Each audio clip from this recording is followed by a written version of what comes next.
Candeloro talked to us about his wife Olivia and daughter Luna, the two most important ladies in his life, now that this confirmed ladies' man has finally settled down. Luna's going well, so she's now 6 months old. Olivia's going well too, and we have a lot of work, so I try to go back to France and stay with them. Because especially before the 2 years old, it's very difficult for mom if she stay alone and by herself. Because sometimes I used to stay just by myself with Luna, and I was completely dead after one day. So I can imagine if I let Olivia and Luna together just for 1 week, it's very difficult. And I think I have to be there because the baby is growing up very fast, and I don't want to lose anything about my kids.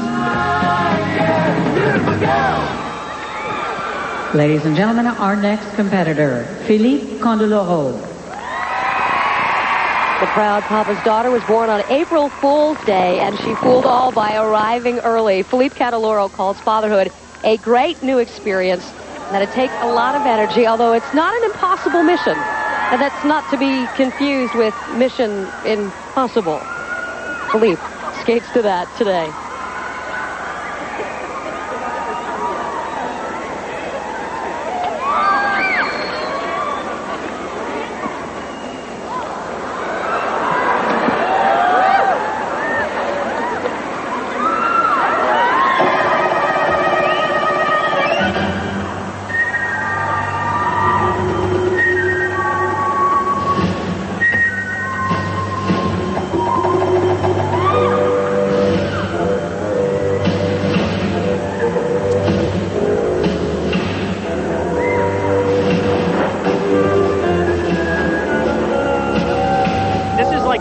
Movie. I mean, he's pretending to be this character. I love performing this character. He's going to start off with a triple axel.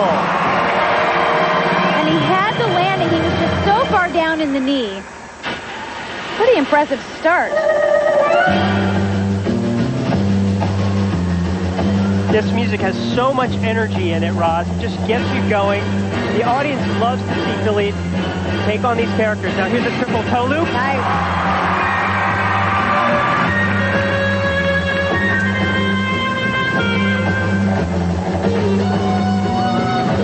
Nice sit change, sit spin.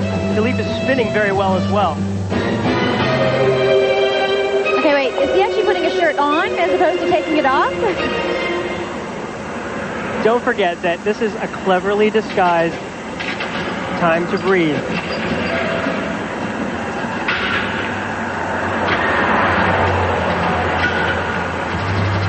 And now he's going to...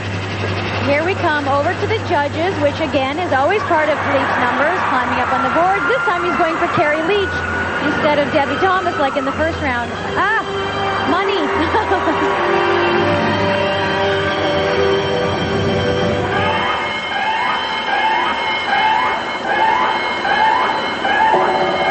This is the theater that I was talking about, Paul. He really takes a movie from start to finish. We've seen him before do Braveheart. Now we're seeing, really, Mission Impossible all the way. With all of this footwork, Rob, when he involves the audience, they have something to take on. They work with him through this whole story.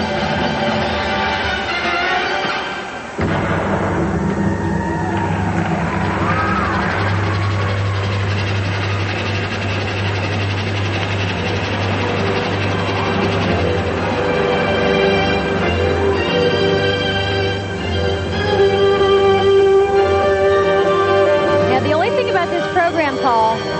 He only had those 2 triples planned. Watch this spin. Oh, Philippe invented that spin.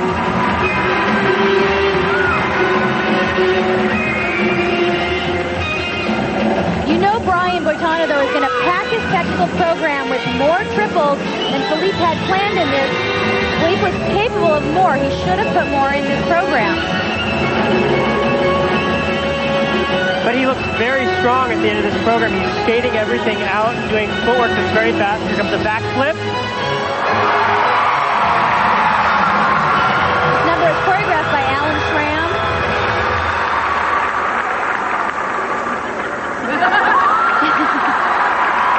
Maybe the Mission Impossible is trying to put sunglasses on after more than 5 minutes of ice skating. But, you know, Philippe is not used to putting things on during his program. His forte is taking things off. But Philippe really turned on the jumps in this program. He was gutsy, and I was kind of surprised he tried a triple axel. He didn't do any in practice. Well, being up against Brian Boitano, he knew he couldn't hold back. Good for him.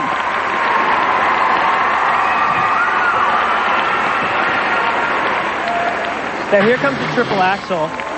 Watch as he goes into it. He's got tremendous speed. He gets great height in the air as well. I just think that he doesn't complete the rotation soon enough and does a little back shoot the duck. Doesn't finish it. Now he's capable of flip or lutz, yet he chose to put in a triple toe. It was solidly done, yet it's not going to be enough against Brian Boitano. But it was cleanly executed. Okay, now here is his signature Candeloro spin.